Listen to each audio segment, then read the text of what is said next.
So let's study the last case. Last is hypotonic solution. Concentration of solution outside the cell is more than inside the cell. Due to this, cell gain water, cell swell up and may be burst. So students, हम अपनी last figure के through समझेंगे जब solution की concentration outside the cell is more. जब जैसे कि first figure में जो थी, सेल के बाहर की जो कॉन्सेंट्रेशन थी वो बहुत ज़्यादा कम थी, but in hypotonic solution concentration of solution outside the cell is more. अगर सेल के बाहर जो कॉन्सेंट्रेशन है सोल्यूशन की वो ज़्यादा है, ध्यान से देखिए, एरो से आप समझ सकते हैं कि कॉन्सेंट्रेशन जो सोल्यूशन की है वो बाहर ज़्यादा है, इस वजह से वो from a region of higher concentration to a region of lower concentration, cell के अंदर जो कॉन्सेंट्रेशन वो कम है, तो इसलिए मूवमेंट कहाँ से हो रही है, from outside to inside. So from a region of higher concentration to lower concentration, due to this cell gain water, cell swell up and may be burst, जिसकी वजह से सेल वाटर गेन करेगा. पानी की कॉन्सेंट्रेशन बाहर ज़्यादा है, वो सेल के अंदर जाएगी, जब ज़्यादा जाएगी सेल या तो स्वेल हो जाएगा या तो बहुत ज़्यादा बैलून की तरह फूल जाएगा, ठीक है, या फिर वो बहुत ज़्यादा सोल्यूशन अंदर जाने की वजह से बर्स्ट हो जाएगा.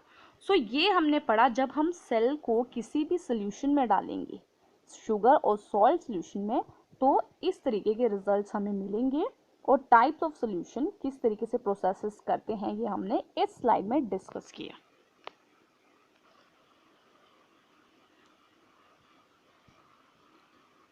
सो स्टूडेंट्स, हम एक एक्टिविटी के थ्रू अब इसके बारे में अच्छे से डिस्कस करते हैं, स्टडी करते हैं. आप देख सकते हैं यहाँ पे 3 बीकर्स टाइप रखे हुए हैं. आप ये घर में भी परफॉर्म कर सकते हैं. You should perform this activity at home. आप रेजिन्स ले लीजिए या फिर एग ले लीजिए एज अ सेल. रेजिन्स मतलब किशमिश ले सकते हैं या फिर यू कैन टेक एग. तो आप सबसे पहले क्या करेंगे, अगर रेजिन्स आपने डाल दी तो आपको मैंने बताया था हाइपरटोनिक सोल्यूशन में क्या था, जो सोल्यूशन की कॉन्सेंट्रेशन थी आउटसाइड कम थी, तो इस वजह से सेल जो है वो उसकी जो मूवमेंट कहाँ होगी, सेल के अंदर ज़्यादा है कॉन्सेंट्रेशन, तो इस वजह से the solution will move from a region of higher concentration to a region of lower concentration. आप फर्स्ट वाली फिगर में देख सकते हैं सेल के अंदर से जो है सोल्यूशन जो भी प्रेजेंट है वो ज़्यादा है, सो वो मूव करेगा बाहर की तरफ, जिसकी वजह से सेल श्रिंक करेगा. एंड आइसोटोनिक सोल्यूशन में क्या होगा, जितनी कॉन्सेंट्रेशन सेल के अंदर है उतनी ही बाहर है, इसीलिए सेम जो है सोल्यूशन जो है वो बाहर जितना है उतना ही same amount of solution is present in both outside and inside. So cell में कोई भी डिफरेंस नहीं आएगा, वो एज इट इज रहेगा. बट हाइपोटोनिक सोल्यूशन में सेल जो है उसके अंदर जो है कॉन्सेंट्रेशन क्या है, कम है, और बाहर आप देख सकते हैं कितने छोटे छोटे छोटे छोटे छोटे डॉट्स हैं, मतलब ज़्यादा कॉन्सेंट्रेशन है. फ्रॉम आउटसाइड टू इनसाइड जो है मूवमेंट होगी, जिसकी वजह से सेल swell हो जाएगा या फिर burst हो जाएगा. So we have studied through this activity what will happen if cell, resins or egg is taken in a solution and how these 3 types of solution will perform.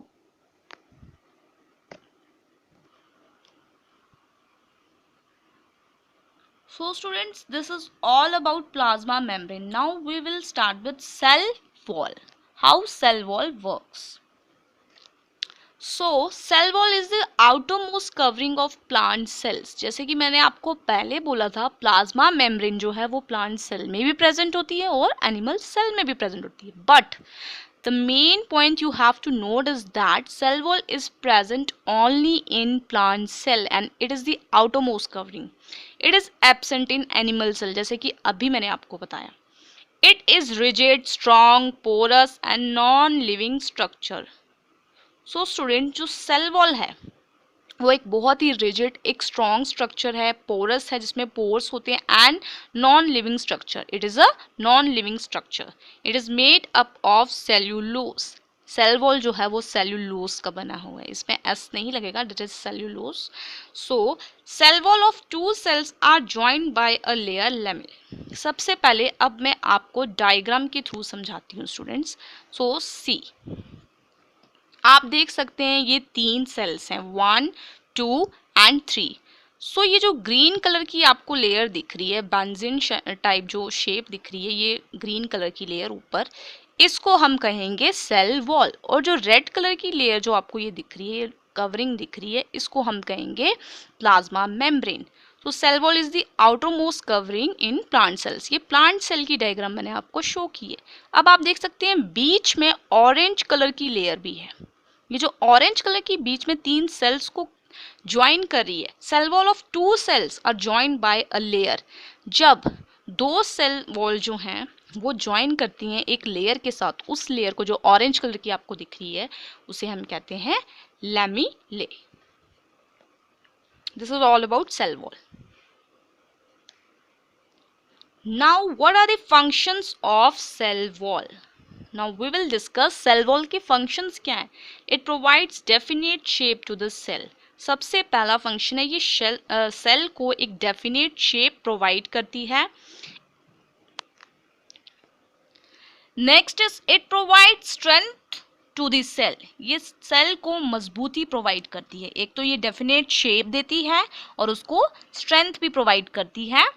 It is permeable and अलो 2 बार ही आ गया, substance of different sizes. ये भी एक permeable membrane है। ये permit करती है different sizes की जो सब्सटेंसेस है उनकी एंट्री और exit. It is made up of cellulose. Cell wall बनी किसकी है? सेल्यूलोज की।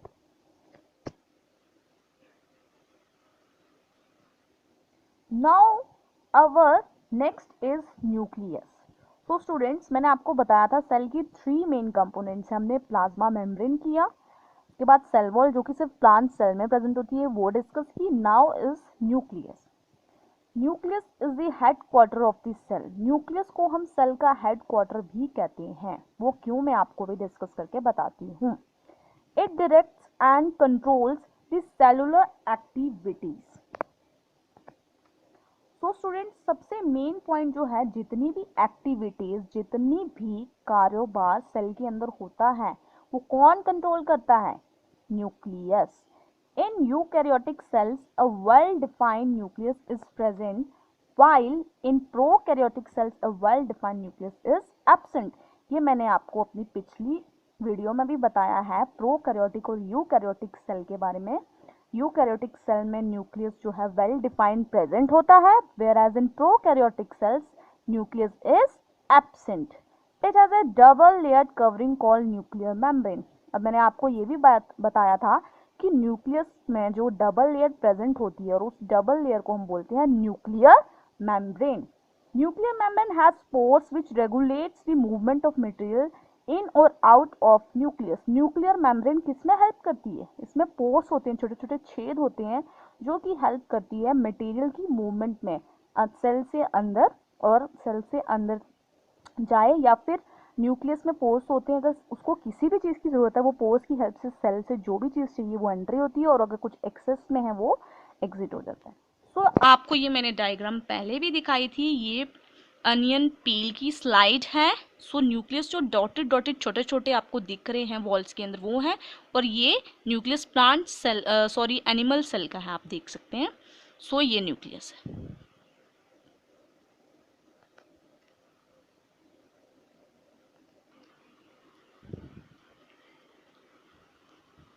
सो न्यूक्लियस के बारे में कुछ और मेन पॉइंट्स है वो हम डिस्कस करेंगे। Inside nuclear membrane it contain nucleolus chromosomes and chromatin material. Nuclear membrane के अंदर क्या प्रेजेंट होता है? न्यूक्लियोलस प्रेजेंट होता है, क्रोमोसोम्स प्रेजेंट होते हैं एंड क्रोमैटिन मटेरियल। ये जब हम प्लांट सेल और एनिमल सेल की डायग्राम के बारे में मैं आपको बताऊंगी, जब हम डिस्कस करेंगे तब मैं आपको बताऊंगी न्यूक्लियोलस कहाँ पे प्रेजेंट होता है। क्रोमैटिन मटेरियल कंसिस्ट ऑफ, अब क्रोमैटिन मटेरियल क्या होता है? इसमें डीएनए प्रेजेंट होता है, deoxyribo nucleic acid and proteins और डीएनए प्रेजेंट होता है क्रोमैटिन मटेरियल में न्यूक्लियर मेम्ब्रेन के अंदर। Chromosomes contain information for inheritance of features from parents to next generation. As you all know that chromosomes किस में हेल्प करते हैं? इसमें इंफॉर्मेशंस होती हैं जो कि इनहेरिटेंस ऑफ फीचर्स फ्रॉम, जो कि हेल्प करते हैं कोई भी फीचर्स हैं, करेक्टरिस्टिक्स हैं, वो पेरेंट्स से उनकी जनरेशन तक ट्रांसफ़र हों। इसमें क्रोमोसोम्स हेल्प करते हैं। सो न्यूक्लियर मेम्ब्रेन के अंदर जो मेन चीज़ें प्रेजेंट होती हैं वो है nucleolus, chromatin material and chromosomes.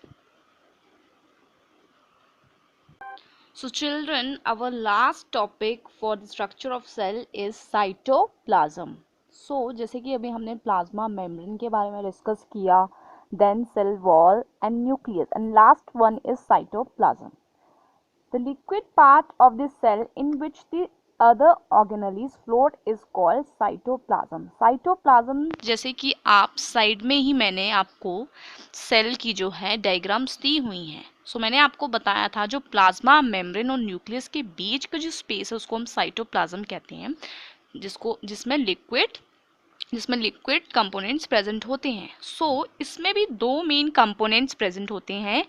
First one is cytosol and second in cell organelles. Note down students. The aqueous component of cytoplasm is called cytosol. जो भी liquid component cell के अंदर होता है cytoplasm में, उसको हम बोलते हैं cytosol. And cell organelles these are the internal organs of the cell responsible for carrying out specific jobs to keep the cell alive.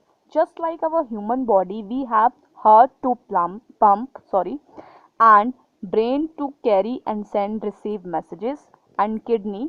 In the same way human body में भी organs present होती हैं जो different functions perform करते हैं। Cell के अंदर भी organelles present होती हैं जिन्हें हम बोलते हैं cell organelles, जो कि किस में हेल्प करती हैं, जितनी भी एक्टिविटीज़ है, फंक्शनिंग है, जिनके स्पेसिफिक जॉब्स हैं वो हम नेक्स्ट वीडियो में